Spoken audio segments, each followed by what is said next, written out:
Let's talk a little bit about that 5%, at least in electrical engineering. There's been for 2 or 3 generations now, sort of a ceiling where we've expanded women in the engineering workforce, and it seems to have sort of capped out at 5 to 7%. And there's a lot of theories for this, studied both in academia and outside academia.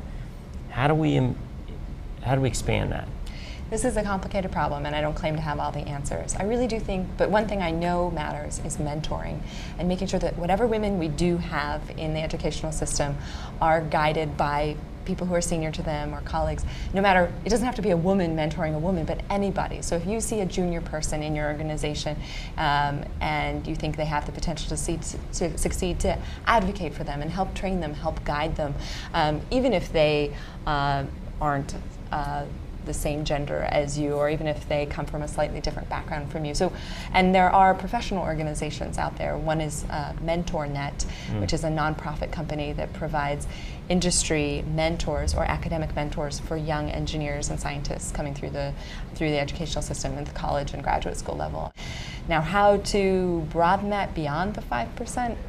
I just think it's a slow process of broadening the conception of what is an engineer. So when I come back into the United States at Passport Border Control, they always ask you, well, what do you do and where were you? And let me tell you, they are always dumbfounded that I'm an engineering professor at Penn.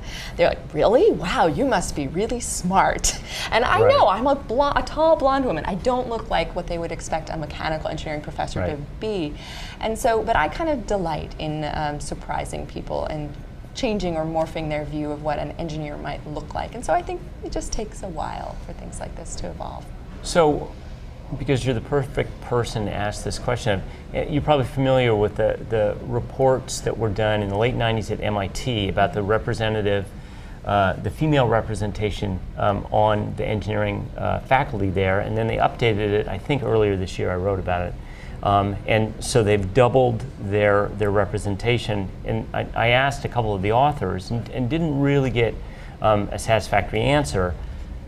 Do you think that that's going to be a factor that will expand the number of women, especially at MIT, but anywhere? And you're that person, right? Absolutely. So the more Katherine Kuchenbechers who are out there, is that part of the solution? I think definitely having a more diverse professoriate at any university will help ensure that any student who comes to that university can look at the professors in their department and see a wide range of what it might be to become an electrical engineer, mechanical engineer. And so I know that there's sort of a special spotlight on me in my role as a sort of unique woman professor.